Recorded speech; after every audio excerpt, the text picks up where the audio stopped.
Last class last topic जो पढ़ रहे थे सरफेस टेंशन पढ़ रहे थे। ऑलरेडी डिस्कस था, बताया था कि सरफेस टेंशन एक्चुअल में जो लिक्विड्स होते हैं उनकी प्रॉपर्टीज़ है।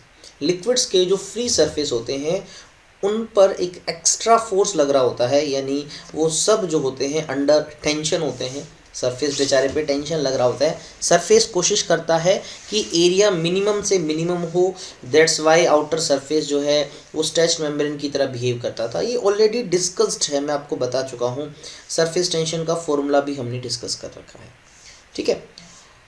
उसके बाद हम आज करेंगे various examples of surface tension. बहुत प्यारे प्यारे एग्जाम्पल हैं, बहुत कुछ सीखने को मिलेगा आपको इन एग्जाम्पल्स की हेल्प से। अगर आप देख पा रहे हैं तो मैंने ऑलरेडी कुछ पिक्चर्स ऐड की हैं ताकि इजीली आप उनको समझ पाओ। अगर आप फर्स्ट पिक्चर में देखें, जो कि फर्स्ट इसकी एप्लीकेशन समझ लीजिए या इसका एग्जांपल समझ लीजिए, that is bristle of brush. अगर आप देखें तो यहाँ आपको एक ही ब्रश है लेकिन दो अलग अलग जगह पे दिखा रखा है। नंबर 1 पोजीशन ये है, नंबर 2 पोजीशन ये है। अगर आप देखें नंबर 1 पोजीशन में अभी ये जो ब्रश पानी के अंदर है और जैसे इसको पानी से बाहर निकालते हैं, ये जो इसके ब्रिसल्स हैं, जो इसके ये जो थ्रेड्स होते हैं, ये एक साथ चिपक जाते हैं। आपने देखा होगा इस तरह से चिपक गए। इवन ऐसा शेविंग ब्रश के साथ भी होता है, आपके टूथ ब्रश के साथ नहीं होता क्योंकि ब्रिसल्स एक जगह पे फिक्स होते हैं, उनके बीच में काफ़ी गैप होता है और वो हार्ड भी होते हैं। तो या मैं पेंट ब्रश की बात कर रहा हूँ या शेविंग ब्रश की बात कर रहा हूँ, क्योंकि इसके जो आगे के ब्रिसल्स होते हैं काफ़ी सॉफ्ट होते हैं, ईजिली मूवेबल होते हैं। तो होता है कि जब इसको हम पानी में डिप करते हैं तो हर एक ब्रिसल्स के साथ पानी के मॉलिक्यूल्स आ जाते हैं और जैसे बाहर निकालते हैं तो ये पानी के मॉलिक्यूल्स के बीच का जो कोहेसिव फोर्स है, ध्यान से सुनेंगे मेरी बात को, कि ब्रिसल्स के साथ पानी लग चुका है और पानी यानी जो वाटर मॉलिक्यूल है हमारे पास H2 मॉलिक्यूल्स हैं, H2 मॉलिक्यूल्स के बीच में भी कोहेसिव फोर्स तो होता ही है। तो उस कोहेसिव फोर्स की वजह से O2 के जो H2O के मॉलिक्यूल्स जो हैं वो इन ब्रिसल्स को पास पास ले आते हैं और इस तरह से फाइनली ये चिपक जाते हैं। रीज़न लिखेंगे इसके अंदर भाई सर, इसका जो रीज़न है वो है कोहेसिव फोर्स। कोहेसिव फोर्स किसके बीच में? बिटवीन H2 मॉलिक्यूल्स, जो कि किसके अंदर है? जो लग चुके हैं विद ब्रिसल्स, जो ब्रिसल्स के साथ लगे हुए। कुछ ऐसे भी देख सकते हैं, जो पानी लग चुका है इन ब्रिसल्स पे, ये पानी चाहेगा भी एरिया कम से कम हो। एरिया कम से कम होने के लिए सभी मॉलिक्यूल पास पास आएंगे तो ब्रिसल्स को भी पास पास ले आएगा, तो इस तरह से ब्रिसल चिपक जाते हैं। अच्छा मुझे बताएं, क्या आपने बिल्कुल ऐसा ही देखा होगा जब हम मान लीजिए जिसके लंबे बाल हैं, थोड़े बड़े बाल हैं, जैसे ही पानी में नहा के बाहर निकलते हैं तो, या पानी यानी स्विमिंग पूल या किसी भी पूल के अंदर होते हैं, तो जैसे हम बाहर निकालते हैं तो हमारे जो बाल है वो भी आपस में चिपके होते हैं। अब नॉर्मली आपके जो ड्राई हेयर्स है देखिए काफ़ी लूजली होते हैं, बिखरे हुए होते हैं, लेकिन जैसे ही पानी से निकलते हैं बाहर तो वो बाल आपस में चिपके होते हैं। रीज़न यही अगेन कि एरिया कम करना चाहते हैं तो पानी एक दूसरे के साथ चिपक के खुश है तो बालों को भी चिपका देता है वो।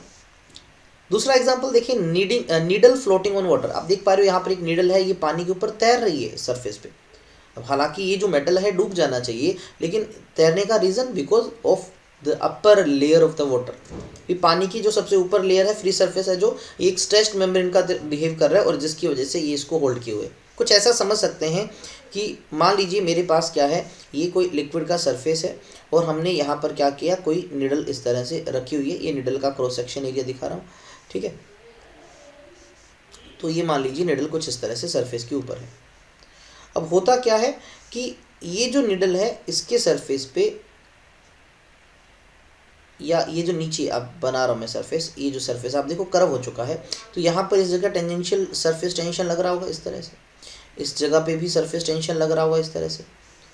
ये जो निडल है इसका जो वेट है, उस वेट की वजह से निडल को तो है नीचे जाना चाहिए mg की वजह से, लेकिन नहीं जा पा रहा बिकॉज अगर मैं सरफेस टेंशन के कंपोनेंट करूं तो एक कंपोनेंट इधर होगा एक ऊपर होगा। ऐसे ही सरफेस टेंशन का एक कंपोनेंट ऊपर होगा एक इधर होगा। ये जो लेफ्ट और राइट वाले हैं ये तो कैंसल आउट कर देंगे, लेकिन ये जो दो ऊपर आप कंपोनेंट देख रहे हो सरफेस टेंशन के, पहले वाले की वजह से और दूसरे वाले की वजह से, इन दोनों की वजह से ये वेट को बैलेंस किए हुए, ये mg को बैलेंस किए हुए, दैट्स वाई ये गिरने नहीं देता। हाँ, ऐसा नहीं कि सरफेस टेंशन की वजह से हर एक ऑब्जेक्ट को पानी के सरफेस पे रख दोगे, नहीं, ये mg बहुत थोड़ा होता है। तो छोटे mg वाले का यानी जिसका वेट बहुत ही कम है वो फ्लोट कर सकते हैं, जैसा कि आप इस पिन को देख रहे हो, या आप एक निडल पे ग्रीस लगा दो वो भी इस तरह से कर सकते हैं। या फिर आप देखो तीसरे एग्जांपल में जो इंसेक्ट ऑन वाटर, बिल्कुल सेम रीज़न यही है कि जो सरफेस, कौन सा फ्री सरफेस मैं आपको बताना चाहूँगा, ये जो फ्री सरफेस है किसका, पानी का किसकी तरह कर रहा है, एक्ट एज स्ट्रेच्ड मेम्ब्रेन, ये एक स्ट्रेच्ड मेम्ब्रेन की तरह काम कर रहा है, ठीक है, और जो सपोर्ट कर रहा है किसको, इस मच्छर के वेट को और उसको गिरने से रोके हुए है। अच्छा, उसके बाद देखिए Hg एंड H2, Hg यानी मरकरी की बात हो रही है और H2 यानी पानी, मेन इसी का डिस्कशन है। देखिए अगर आप इसको किसी सरफेस पे गिराओगे तो इनकी जो ड्रॉप्स है कुछ ऐसे दिखाई देती है। जब पहले डायग्राम में तुम देख पा रहे हो, ये जो तुम ड्रॉप देख रहे हो एक्चुअल में ये जो ड्रॉप है ये मरकरी की ड्रॉप है, ये यहाँ पर Hg है मरकरी, लेकिन दूसरे डायग्राम में जो तुम देख रहे हो ये पानी की ड्रॉप है। तो दोनों में एक बहुत ही कॉमन सा डिफरेंस दिख रहा होगा आपको कि भाई क्या है, जो मरकरी की जो ड्रॉप है, मरकरी की जो बूंद है वो एकदम से स्फीयर शेप की है, वो जल्दी से नीचे नहीं गिर रही, बिकॉज यहाँ पर मैं बताऊँ इन केस ऑफ मरकरी इनका कोहेसिव फोर्स ज़्यादा होता है as compare to adhesive force, इनका एडहेसिव फोर्स जो है वो थोड़ा कम होता है। यानी मरकरी इस नीचे वाले सरफेस के साथ रहकर खुश नहीं है, ये अपने जैसे दूसरे मरकरी के मॉलिक्यूल के साथ रह के खुश है, दैट्स वाई ये उन्हीं के साथ जुड़ा हुआ है और एक स्फीयर का शेप बनाया हुआ है। कुछ ऐसे लिक्विड्स जिनके अंदर कोहेसिव फोर्स ज़्यादा होता है जनरली वो लेस स्प्रेड करते हैं, लेस स्प्रेड, वो कम फैलते हैं किसी दूसरे सरफेस पे। और वहीं पानी जैसे मॉलिक्यूल की बात करें तो पानी के अंदर H2O के अंदर जो कोहेसिव फोर्स होता है वो कम होता है as compare to adhesive force के, यानी पानी एडहेसिव फोर्स ज़्यादा शो करता है। तो पानी अपने मॉलिक्यूल साथ रहने की बजाय नीचे ग्लास के या जिस भी सरफेस पे रखे इसके साथ चिपक के ज़्यादा खुश है, इसलिए ये नीचे फैल चुका है। ये क्या होते हैं, ये मोर स्प्रेड करते हैं, ये ज़्यादा फैलते हैं। देखिए इसी से कंसेप्ट आप ध्यान रखना कि जिनका, देखो भाई पहले में लेस स्प्रेड हुआ ये क्यों, क्योंकि यहाँ कोहेसिव फोर्स है और कोहेसिव फोर्स इनडायरेक्टली आपको सरफेस टेंशन बताता है, तो आप लिख सकते हो कि सरफेस टेंशन इसके अंदर क्या है, ज़्यादा है। ये कम स्प्रेड, सॉरी ये ज़्यादा स्प्रेड हो रहा है बिकॉज इसका सरफेस टेंशन क्या है, कम है, बेचारे का सरफेस टेंशन ने शायद इतना नहीं रोका और ये पूरा फैल गया। तो यहाँ पर एक बहुत अच्छा रिजल्ट याद रखना कि मैं यहाँ पर लिखना चाहूँगा इसके अंदर कि बेटा जो कोहेसिव फोर्स है ना वो इंडिकेट करता है, कोहेसिव फोर्स जो है वो इंडिकेट करता है सरफेस टेंशन को, सरफेस टेंशन को, ठीक है। और ऐसे समझ लो सरफेस टेंशन जो है वो स्प्रेड होना इसके इन्वर्सली है, जितनी सरफेस टेंशन ज़्यादा उतना कम स्प्रेड होगा, सरफेस टेंशन कम तो वो ज़्यादा स्प्रेड होगा, यानी वो लिक्विड फैल जाएगा। पानी जल्दी फैल जाता है ना, इस मरकरी की बूंदें नहीं फैलती, इवन मरकरी की बूंद को तुम तोड़ोगे ना वो भी जनरली स्फेरिकल शेप की मिलती है। हाँ बहुत ज़्यादा वजन हो, अगर बहुत ज़्यादा भारी हो तो वो थोड़ा ओबलेट शेप की हो जाएगी, इस तरह से वेट की वजह से थोड़ा झुक जाएगी, लेकिन अभी भी वो गोल सा ही रहेगा। Liquid spread over the other surface, liquid spread over the other surface का मतलब क्या है मैं आपको बताऊं कि देखिए अगर जिनकी सरफेस टेंशन जो है वो ज़्यादा हो तो वो मैंने कहा कि भैया कम स्प्रेड होते हैं, कम फैलते हैं, ठीक है, और जिनकी सरफेस टेंशन जो है वो कम होगी वो ज़्यादा फैलेंगे। बोला सर इसका कंसेप्ट का यूज़ क्या, मैंने कहा देखो भाई ये जो डिटोल होते हैं, ये जो एंटीसेप्टिक सॉल्यूशंस होते हैं, घाव पे लगाने वाली जो दवाई होती है उसको कैसा बनाया जाए, उसको कम सरफेस टेंशन का बनाया जाए या ज़्यादा सरफेस टेंशन का बनाया जाए, कमेंट में आंसर बताएं। वेरी गुड, कम का, बिकॉज यार सरफेस टेंशन कम रखेंगे तभी ज़्यादा फैलेगा और हम घाव पे फैलाना चाहते हैं उस दवाई को। ऐसा थोड़ी कि भी एक जगह लगा दिया थोड़ा थोड़ा उसी जगह पे रहे, बूंदे बन के रह जाए। घरों में दीवारों पे पेंट किया जाता होगा ना, तो पेंट कौन सा प्रेफर करोगे, जहाँ लगाया बस उतनी जगह पे या ज़्यादा जगह पे फैलने वाला, ज़्यादा जगह पे फैलने वाला, ताकि कम पेंट में ज़्यादा एरिया कवर हो जाए। तो हमें वहाँ पर इसी कंसेप्ट का यूज़ करते हैं। इवन इतना ही नहीं अगर मैं बात करूं कि जो वाटर प्रूफ चीज़ें होती हैं, पानी उस पर जाता नहीं, रीज़न पता है क्या है, ये मान लीजिए क्लॉथ कोई वाटर प्रूफ है, इसका मतलब पता है क्या है कि भैया जो पानी है ना, पानी इसके साथ जो है वो एडहेसिव फोर्स बहुत कम शो कर रहा है, पानी चिपक नहीं रहा उसके साथ, ऊपर ऊपर रह रहा है, इसलिए वो वाटर प्रूफ कहलाएगा क्योंकि पानी आर पार ही नहीं जाएगा उसका, ठीक है। अच्छा सोप लेयर की मैं बात करता हूँ, देखो एक बहुत ही एक प्यारा सा एग्जाम्पल है, यहाँ पर आप घर पर ये ट्राई कर सकते हो, एक बहुत ही प्यारी सी एक्टिविटी है। देखिए आप क्या कीजिए, इस तरह से एक प्लेट ले लेना, इस तरह से कटोरी या प्लेट ले लेना, थोड़ी सी ऊपर से खुली हो, उसमें पानी डाल देना थोड़ा सा, जैसे इस डायग्राम में आप देख रहे हो पानी डाल रखा है।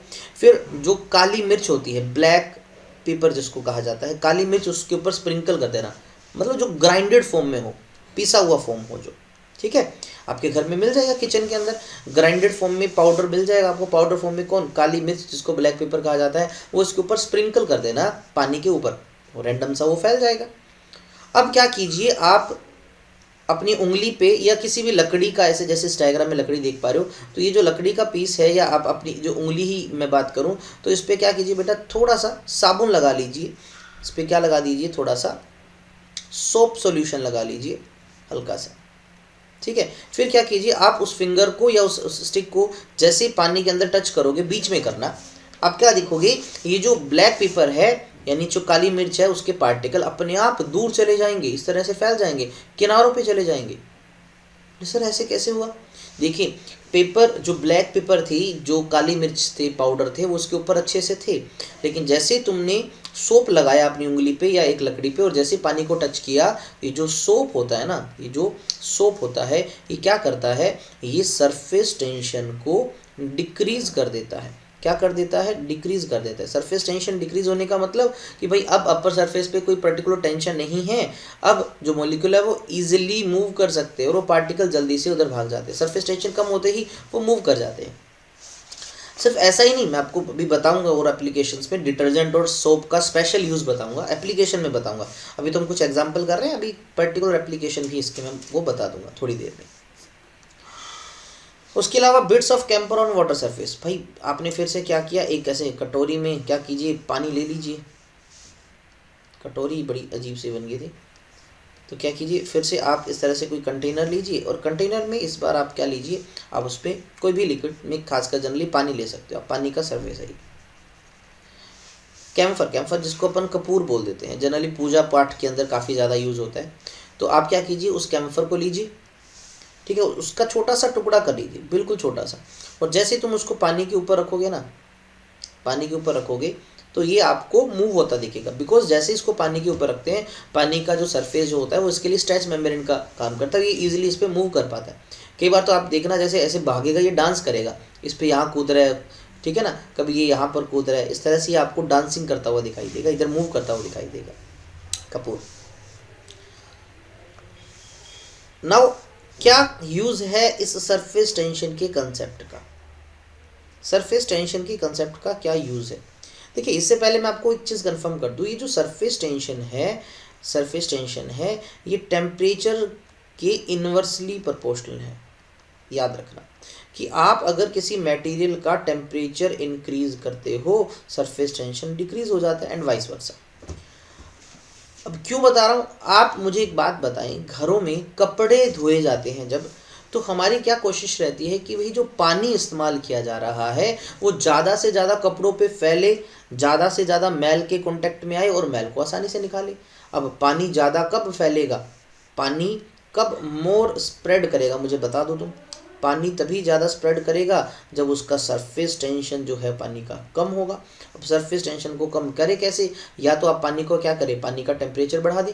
जनरली देखा होगा आपकी मम्मी जो घर में है वो पानी गर्म हो या गुनगुना पानी हो, फ्रेश वाटर जो चल रहा है, मान लीजिए अगर आप अंडरग्राउंड वाटर यूज़ करते हैं तो पानी का टेम्परेचर नॉर्मल थोड़ा सा ज़्यादा होगा ना, ईजिली कपड़े धोए जाते हैं as compare to the cold water. एक और तरीका है, सिर्फ ऐसा नहीं, टेम्परेचर वाला मान लीजिए हमारे पास फैक्टर नहीं है, तो एक और यूज़ है किसका, सोप एंड डिटर्जेंट का। हम क्या करते हैं, हम पानी के अंदर इम्प्योरिटी ऐड कर देते हैं, हम पानी के अंदर या तो सोप को ऐड कर देते हैं या डिटर्जेंट को ऐड कर देते हैं। अब होता क्या है, जैसे ही तुम पानी के अंदर इम्प्योरिटी ऐड करते हो तो depending upon the impurity surface tension change हो जाती है। जनरली सोप या डिटर्जेंट ऐड करने से दोनों का कम्बिनेशन जो बना, उसका सरफेस टेंशन जो है वो कम हो जाता है, लेस हो जाता है। सरफेस टेंशन कम होने का मतलब क्या होगा भाई, वो अब मोर स्प्रेड करेगा, ज़्यादा फैलेगा, और जितना ज़्यादा फैलेगा उतना ज़्यादा वो जो दाग धब्बे हैं उस पर फैलेगा, दाग धब्बों पे फैलेगा तो उतना ज़्यादा इजीली वो अपना क्लीनिंग एक्शन दिखाएगा,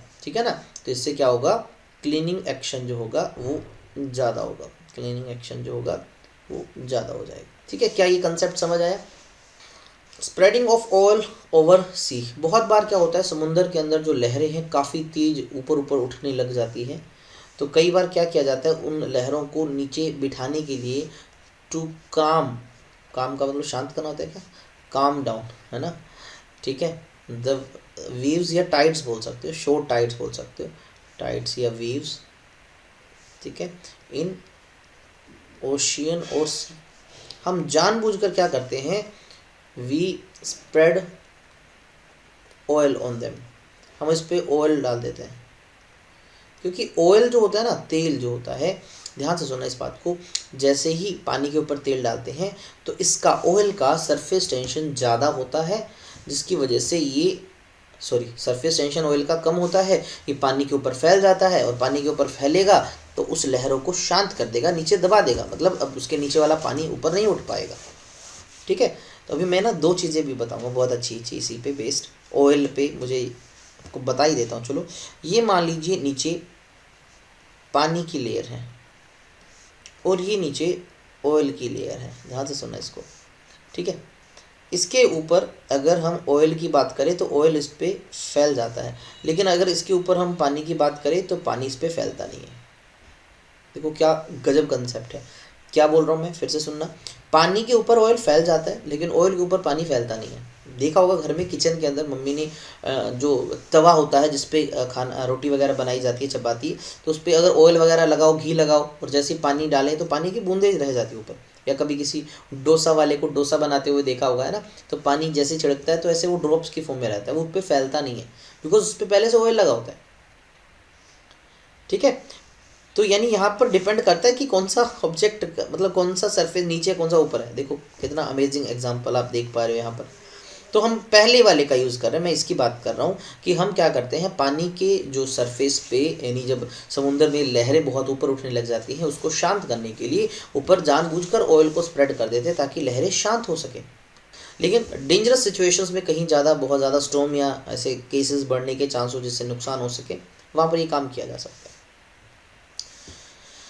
उसके अलावा एंटीसेप्टिक सॉल्यूशंस की बात करें, जिसमें हम दवाइयों की बात कर रहे हैं, जनरली मैं आपको बोल देता हूँ। इवन मैं पेंट्स की बात करूँ, भाई जो रंग होते हैं मैं उनकी बात कर रहा हूँ, या अगर हम बात करें और किसकी बात करें, भाई पेंट्स ही हो गया। ठीक है, तो एंटीसेप्टिक सॉल्यूशंस हो गए, जो पेंट्स हो गए, इन सब का सरफेस टेंशन जो है इनको लेस रखा जाता है। इवन नेल पॉलिश रिमूवल बोल सकते हो, पॉलिश होगी ना, पॉलिश जो करने वाले होते हैं। ठीक है, तो इनका सरफेस टेंशन कम रखा जाता है। अभी क्यों रखा जाता है, ताकि ये ज़्यादा स्प्रेड हो, ये ज़्यादा स्प्रेड हो, जितना ज़्यादा फैलेंगे उतना अच्छा है।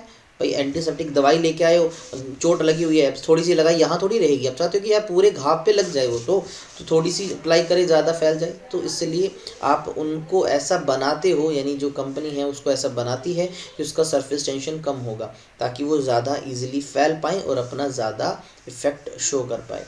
वो कितना अच्छा कंसेप्ट है सरफेस टेंशन का। ऐसा सोचो यार, हर वो जगह जहाँ पर हम चाहते हैं लिक्विड इजीली फैल जाए, तो मतलब वहाँ पर ये ही जुगाड़ होता है। ऑयल या ग्रीस की बात करें, इसको भी ऐसा बनाया जाता है कि इनका सरफेस टेंशन जो है वो क्या हो, लेस हो। अब सरफेस टेंशन इसका लेस करना ताकि यार ये भी फैल सके, मोर स्प्रेड हो। तभी जो व्हीकल के पार्ट है, मूवेबल पार्ट्स है, उनके बीच में ऑयल या ग्रीस को अप्लाई कर देते हैं ताकि वो पूरा उस पर फैल जाए और ईजिली स्मूथ जो है वो मोशन हो सके, स्मूथ जो है मोशन हो सके गियर्स वगैरह के अंदर, बॉल बेरिंग्स के अंदर। उसके अलावा फ्लक्स इन सोल्जर। अब यहाँ सोल्डर एक्चुअल में है क्या, देखिए मैं आपको बताऊँ, ये एक्चुअल में सोल्डर एक अलॉय का नाम है। एक टेक्निक होती है सोल्डरिंग जिसको कहा जाता है। सोल्डरिंग होता है जॉइन करना वायर्स को, ठीक है ना, कनेक्शन करना। अब आपने बहुत बार देखा होगा यार, एक मिस्त्री के पास जाते हो तो मान लीजिए जैसे ये कोई तार है, ये तार है, आपको इसको एक बोर्ड पे ऐसे एक टर्मिनल बना हुआ है, एक इसके साथ जोड़ना है। तो अब यहाँ पर इनको जोड़ने के लिए क्या करते हैं, आपने देखा होगा वो मैकेनिक होता है ना, तो उसके पास एक ऑलरेडी वायर होती है, उस वायर को सोल्डर कहा जाता है। तो उसको वो एक स्पेशल तरह के एक इंस्ट्रूमेंट सा होता है उसके पास, उसकी हेल्प से पहले तो उसको मेल्ट करता है, जिसकी एक इलेक्ट्रिक वायर भी लगी होती है ऐसे, है ना। इसको शायद आम भाषा में हम काबिया बोल देते हैं, वैसे इसको सोल्डरिंग मशीन बोल देते हैं। ये आगे मेटल का ही पार्ट होता है, तो इलेक्ट्रिसिटी की वजह से बहुत ज़्यादा हीटअप हो जाता है। हीटअप होके यहाँ पर ये वायर मेल्ट हो जाती है और उस मेल्टेड वायर को क्या करना होता है, उस जगह पे लगाना होता है, क्योंकि यहाँ पर इनको ज्वाइन करना है तो यहाँ मेल्टेड वायर को लगा दो। लेकिन क्या होता है, जब वायर को मेल्ट करते हैं, यहाँ लगाते हैं ना, वो एज अ ड्रॉप रह जाती है। लेकिन हम चाहते हैं ये जो मेटल हमने यहाँ इसको मेल्ट करके ले आए हैं, यहाँ पर पूरी फैल जाए। तो क्या करता है यार, वो इसको मेल्ट करने के साथ साथ इसमें एक और चीज़ ऐड करता है, इसमें एक जैसे वैसलिन टाइप से एक जेली टाइप का एक बोतल आती है, उसको एक्चुअल में फ्लक्स कहा जाता है।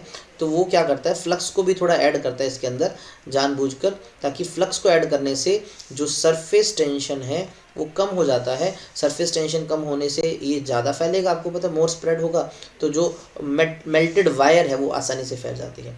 ये एक्चुअल में सोल्डर वायर है, टांका लगाते देखा होगा यार, ये वही चीज़ है। तो जानबूझकर फ्लक्स ऐड करते हैं इस बिट से, ये जो आगे वाला पार्ट है इस बिट से क्या किया, फ्लक्स को थोड़ा मतलब टच किया, फिर उसको वायर को मेल्ट किया, सोल्डर वायर को, फिर इस पर लगा दिया, और ये आसानी से इस पर पूरा फैल जाता है और इजीली उनको कनेक्ट कर देता है।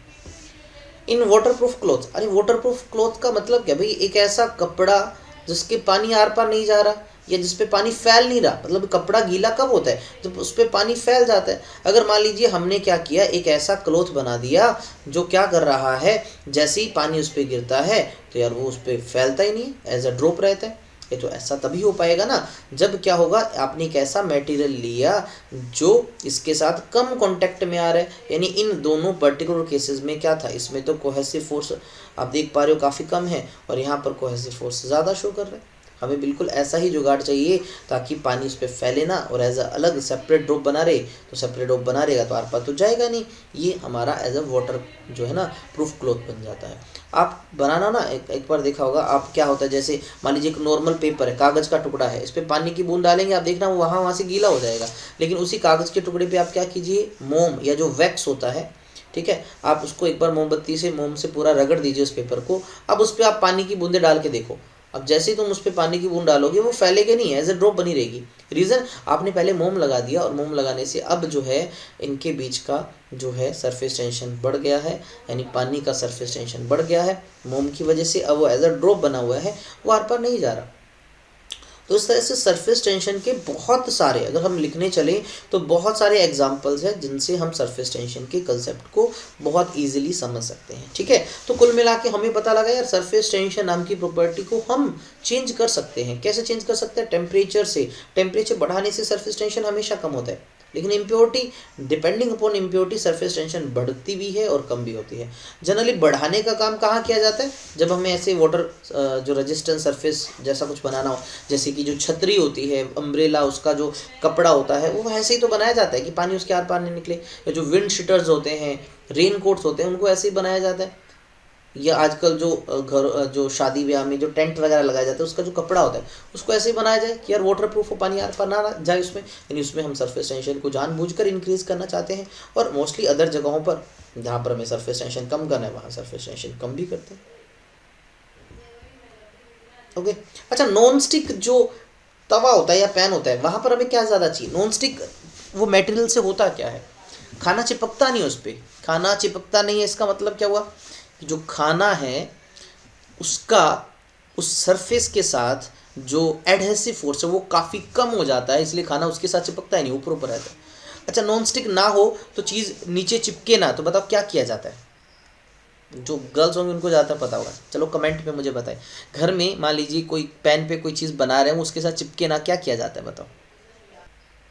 घर में क्या किया जाता है ये ध्यान रखना। ऑयल का यूज़ किया जाता है या घी का यूज़ किया जाता है ना? हाँ, देखो ये प्रैक्टिकल सी बात है कि हम या तो उस तवे पे पहले थोड़ा सा तेल लगा देते हैं या फिर घी लगा देते हैं, ठीक है ना, इससे वो चिपकता नहीं है। क्यों भाई? घी या ऑयल लगाने से क्या होगा, आपको पता लग गया क्या होगा। ठीक है, तो कोहेसिव फोर्स जो है वो, अब देखो पहले एक मटेरियल था ऐसे, पहले एक मटेरियल ऐसा था, ठीक है, इसके साथ वो चीज़ सीधी चिपक जाती थी। अब आपने क्या किया, उस पर एक ऐसे दूसरे मेटल की लेयर लगा दी, जैसे आपने घी की लेयर लगा दी, घी की, अब घी की लेयर आएगी उसके ऊपर जो भी चीज़ आएगा भैया इसके साथ चिपकेगा नहीं। कंसेप्ट देखो कितना बढ़िया सरफेस टेंशन का आपको देखने को मिलता है।